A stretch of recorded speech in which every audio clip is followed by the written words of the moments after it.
ដើម្បីឡើងលើគ្រែរបស់ស្ដេចស្ត្រីចំណាស់នោះបានឲ្យប្អូនស្រីរបស់គាត់បិទស្បែកក្រឡុងរបស់នាងជាមួយគ្នារួចលួចចូលទៅក្នុងបន្ទប់របស់ស្ដេចក្រោមលុបពេលយប់ប៉ុន្តែបន្ទាប់ពីការណាត់ជួបរបស់ពួកគេស្ដេចត្រូវបានស្វាគមន៍ដោយមុខចាស់ជ្រីវជ្រួញដែលធ្វើឲ្យស្ដេចភ័យខ្លាចជាការដាក់ទណ្ឌកម្មស្ដេចបានបញ្ជាឲ្យបោះនាងធ្លាក់ពីលើច្រាំងថ្មចោទទោះជាយ៉ាងណាក៏ដោយចម្លែកណាស់ស្ត្រីនោះមិនបានស្លាប់ដោយសារការធ្លាក់នោះទេផ្ទុយទៅវិញមិនយូរប៉ុន្មាននាងបានត្រឡប់ទៅគ្រែរបស់ស្ដេចវិញទើបតែមួយសប្តាហ៍មុននេះស្ដេចប្រមឹកទើបតែភ្ញាក់ពីដំណេកដោយភាពស្រឡាំងកាំងនៅពេលដែលទ្រង់បានរបត់ចម្រៀងដ៏ពីរោះមួយចេញពីកំពែងក្រុងសំឡេងដ៏ពីរោះរណ្ដំនោះបានធ្វើឲ្យព្រះមហាក្សត្រចាប់អារម្មណ៍ភ្លាមព្រះអង្គបានសួរនាំអំពីអាយុនិងស្រុកកំណើតរបស់ក្មេងស្រីនោះភ្លាមដោយអាកប្បកិរិយាអាភិះឃើញក្មេងស្រីនោះដកថយចូលទៅក្នុងផ្ទះដោយខ្មាស់អៀនព្រះមហាក្សត្រក៏សន្មតថានាងនៅក្មេងពេលត្រឡប់មកផ្ទះវិញព្រះអង្គបានយកខ្សែគុជដ៏ថ្លៃមួយភ្លាមហើយបញ្ជាឲ្យគេយកវាទៅផ្ទះក្មេងស្រីនោះចម្លែកណាស់ក្មេងស្រីនោះមិនបានបង្ហាញខ្លួនទេផ្ទុយទៅវិញបងប្អូនស្រីពីរនាក់ដែលមានស្បែកស្ងួតត្រូវបានគេរកឃើញនៅក្នុងផ្ទះការបោកបញ្ឆោតព្រះមហាក្សត្រគឺជាបទល្មើសធ្ងន់ធ្ងរប្អូនស្រីចង់ប្រាប់ការពិតដល់ស្ដេចប៉ុន្តែបងស្រីរបស់នាងបានបញ្ឈប់នាងនៅយប់នោះស្ដេចបានគោះទ្វារដោយអន្ទះសារការគោះទ្វារដ៏ខ្លាំងបានធ្វើឲ្យប្អូនស្រីដែលចង់និយាយការពិតភ័យខ្លាចប៉ុន្តែបងស្រីរបស់នាងបានយកដៃខ្ទប់មាត់ដោយយាយសំឡេងច្បាស់ចេញពីខាងក្នុងព្រះមហាក្សត្របានអង្វរក្មេងស្រីនោះឲ្យបើកទ្វារដើម្បីជៀសវាងការត្រូវបានគេប្រទះឃើញស្ត្រីនោះបានរឹតបន្តឹងសំឡេងរបស់នាងយ៉ាងរហ័សដោយអង្វរសុំរយៈពេលមួយសប្តាហ៍នាងបានសន្យាថានឹងឧទ្ទិសយុវវ័យដ៏មានតម្លៃបំផុតរបស់នាងដល់ព្រះមហាក្សត្រក្នុងរយៈពេលមួយសប្តាហ៍ខ្ញុំគ្រាន់តែភ្លេចប៉ុណ្ណោះខ្ញុំមិនបម្រើតែម្នាក់គត់ទេអ្នកបន្ទាប់មកព្រះមហាក្សត្របានយាងត្រឡប់ទៅព្រះរាជវាំងវិញដោយមានអារម្មណ៍ពេញចិត្តនឹងព្រះអង្គទោះជាយ៉ាងណាក៏ដោយបន្ទាប់ពីព្រះមហាក្សត្រយាងចេញទៅប្អូនស្រីរបស់នាងពោពេញដោយការភ័យខ្លាចព្រោះដៃរបស់ពួកគេជ្រួញនឹងរឹងរួចទៅហើយ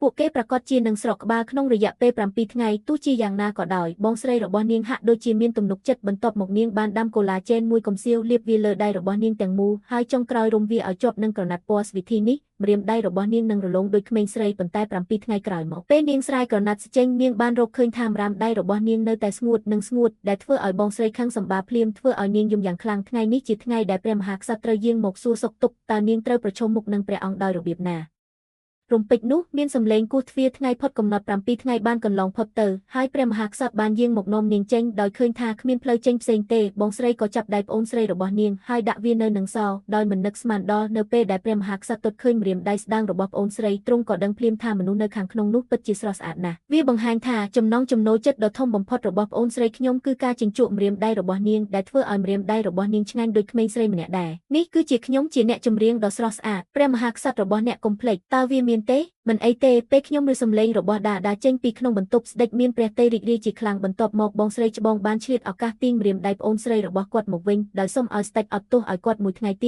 តគាត់នឹងមកព្រះបរមរាជវាំងដើម្បីជួបនាងនៅល្ងាចបន្ទាប់ដូច្នេះស្ដេចគ្មានជំរឿអ្វីក្រៅពីយល់ព្រមនោះទេនៅថ្ងៃបន្ទាប់ដោយមានជំនួយពីប្អូនស្រីរបស់គាត់បងស្រីច្បងបានតម្រង់ស្បែកដែលយាធ្លាក់របស់នាងបន្តិចម្ដងបន្ទាប់មកនៅពេលយប់ចូលមកដល់នាងបានទៅបន្ទប់របស់ស្ដេចដំបងឡើយស្ដេចក្រោមឥទ្ធិពលនៃស្រាមិនបានកត់សម្គាល់ឃើញអ្វីខុសប្រុសប្រដីនោះទេព្រឹកបន្ទាប់គាត់បានឃើញស្ត្រីអាយុ80ឆ្នាំម្នាក់ដេកលើគ្រែដោយកំហឹងខ្លាំងពេកគាត់ក៏បញ្ជាឲ្យនាងលោតធ្លាក់ពីលើច្រាំងថ្មចោទដោយមិននិយាយអ្វីទាំងអស់ប៉ុន្តែអ្វីដែលធ្វើឲ្យមនុស្សគ្រប់គ្នាភ្ញាក់ផ្អើលនោះគឺស្ត្រីចំណាស់មិនត្រឹមតែរស់រានមានជីវិតពីការដួលរំនោះទេប៉ុន្តែថែមទាំងត្រូវបានជួយសង្គ្រោះដោយមេធ្មប់ម្នាក់ដែលកំពុងដើរកាត់ផងដែរចម្លែកណាស់ក្រោមការប៉ះដ៏ទន់ភ្លន់របស់មេធ្មប់ស្នាមជ្រួញរបស់ស្ត្រីចំណាស់បានបាត់បន្តិចម្ដងហើយក្នុងមួយប៉ព្រិចភ្នែកនាងបានប្រែក្លាយទៅជានារីវ័យក្មេងដ៏ស្រស់ស្អាតម្នាក់ដែលមានស្បែកឥតខ្ចោះភ្លាមនោះស្ដេចបានមកដល់ព្រៃដើម្បីបរបាញ់បន្ទាប់ពីបានរកឃើញស្ត្រីចំណាស់ដែលទើបតែប្រែក្លាយទៅជាក្មេងស្រីតូចពួកគេបានជួបជុំគ្នាម្ដងទៀតនៅព្រឹកព្រលឹមបន្ទាប់ប្អូនស្រីបានទទួលរោគអាពាហ៍ពិពាហ៍ដែលផ្ញើដោយព្រះមហាក្សត្រដោយមិនដឹងថាមានអ្វីកើតឡើងនាងបានទទួលយកការអញ្ជើញរបស់ព្រះមហាក្សត្រយ៉ាងរហ័ស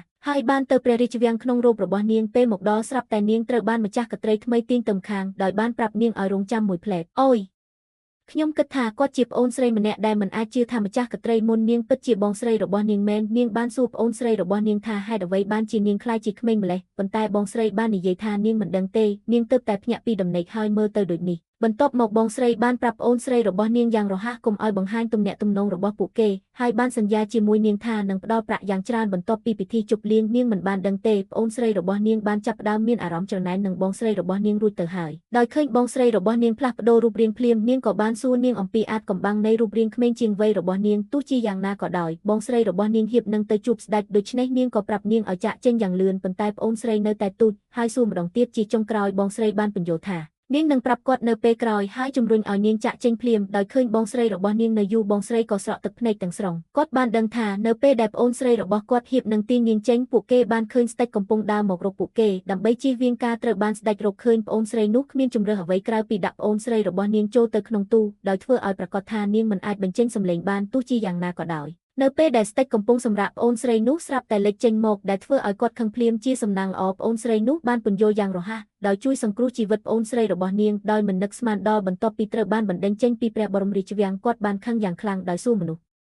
សគ្រប់គ្នាដែលគាត់បានជួបថាតើពួកគេអាចជួយគាត់បានដែរឬទេទោះជាយ៉ាងណាក៏ដោយរឿងនេះនាំឲ្យមនុស្សគ្រប់គ្នាជឿថាគាត់ជាមនុស្សឆ្កួតខណៈពេលដែលប្អូនស្រីរបស់គាត់កំពុងសោកសៅយ៉ាងខ្លាំងគាត់ស្រាប់តែបានជួបនឹងអ្នកសម្លាប់សត្វម្នាក់ដែលកាន់អារក្សគាត់បានសុំអ្នកសម្លាប់សត្វថាតើគាត់អាចជួយគាត់បានទេដោយសន្យាថានឹងឲ្យគុជខ្យងដ៏ថ្លៃរបស់គាត់ជាធ្នូនឹងនាងដោយប្រឈមមុខនឹងគ្រឿងអលង្ការដ៏មានតម្លៃបែបនេះអ្នកសម្លាប់សត្វបានយល់ព្រមតាមសំណើរបស់ប្អូនស្រីរបស់គាត់ដោយនាំនាងទៅព្រៃដោយផ្ទាល់នៅក្នុងរទេះហើយចង់នាងទៅនឹងដើមឈើធំមួយនៅពេលដែលសំឡេងស្រែកបានបន្លឺឡើងពេញព្រៃប្អូនស្រីបានប្រែក្លាយទៅជាសត្វចម្លែកដែលត្រាំដោយឈាមយ៉ាងលឿននាងគិតថារឿងនេះនឹងធ្វើឲ្យនាងក្មេងជាងវ័យប៉ុន្តែជាអកុសលនាងបានស្លាប់ដោយសារការបាត់បង់ឈាមនៅតាមផ្លូវទៅកាន់ព្រះបរមរាជវាំងនៅទីបញ្ចប់បងស្រីច្បងក៏មិនមានសេចក្តីសុខដែរនៅថ្ងៃនោះខណៈពេលកំពុងទស្សនាការសម្ដែងជាមួយព្រះមហាក្សត្រនាងស្រាប់តែដឹងថាមន្តអាគមរបស់នាងបានបាត់ទៅវិញហើយស្បែករបស់នាងក៏ចាប់ផ្ដើមស្ងួតនិងក្រៀមស្វិតម្ដងទៀតការដឹងខ្លួនភ្លាមនេះបានធ្វើឲ្យគាត់ភ្ញាក់ផ្អើលហើយគាត់គ្មានជំរើសអ្វីក្រៅពីរត់ចេញពីព្រះបរមរាជវាំងខណៈពេលដែលព្រះមហាក្សត្រមិនបានមើលដូច្នេះហើយទើបគាត់អាចរត់គេចខ្លួនបានដោយសុវត្ថិភាព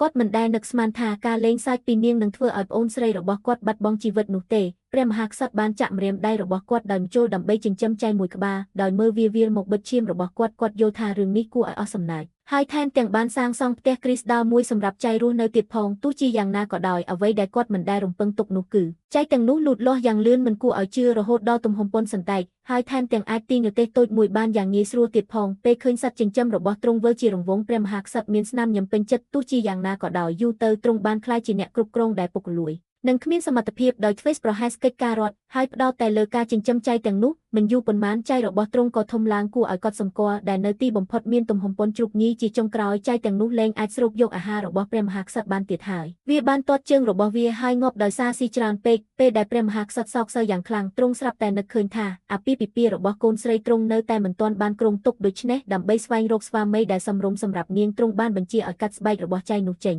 ហើយឲ្យបរោះមកពីគ្រប់ទីថាវាជាស្បែកប្រភេទអ្វីអ្នកណាដែលទីត្រូវនឹងបានរៀបការជាមួយកូនស្រីរបស់ខ្លួនអ្នកខ្លះស្គាល់វាភ្លាមថាជាស្បែកជ្រូកអ្នកខ្លះទៀតនិយាយថាវាជាសម្បកឈើអ្នកខ្លះថែមទាំងនិយាយថាវាជាស្បែកគោដែលហាមទៀតផងចម្លើយជាបន្តបន្ទាប់ភ្លាមព្រះមហាក្សត្របានធ្វើឲ្យទ្រង់អស់សំណើចដោយសន្និដ្ឋានថាគ្មានអ្នកណាអាចទីចម្លើយបានឡើយប៉ុន្តែភ្លាមនោះបរោះខ្ពស់ស្រឡះម្នាក់បានលេចចេញមកយឺតហើយគ្រាន់តែហិតក្លិនមួយផ្លែតគាត់ក៏ទីចម្លើយបានសុខុមាលភាពវាបានបង្ហាញថាសត្វសាហាវនេះបានចំណាយពេលជាច្រើនថ្ងៃរបស់គាត់នៅលើភ្នំជាមួយសត្វចៃហើយដឹងច្បាស់ពីរសជាតិរបស់ចៃចម្លើយរបស់ទ្រង់ធ្វើឲ្យស្ដេចនិយាយមិនចេញព្រះនាងដោយដឹងថានាងហៀបនឹងរៀបការជាមួយមនុស្សព្រៃផ្សៃក៏ឡើងលើកំពែងក្រុងភ្លាមដោយមានបំណងធ្វើអត្តឃាតស្ដេចប្រញាប់ប្រញាល់បញ្ឈប់នាងដោយនិយាយថាវាប្រហែលជាវាសនាបន្ទាប់មកទ្រង់បានបញ្ជាឲ្យបុត្រីរបស់ទ្រង់រៀបការជាមួយមនុស្សព្រៃផ្សៃដើម្បីសង្ថ្លៃលួសសម្រាប់សេចក្តីថ្លៃថ្នូររបស់ទ្រង់ដោយគ្មានជំរើសព្រះនាងក៏ដើរតាមមនុស្សព្រៃផ្សៃចេញពីព្រះបរមរាជវាំងចូលទៅក្នុងព្រៃជ្រៅ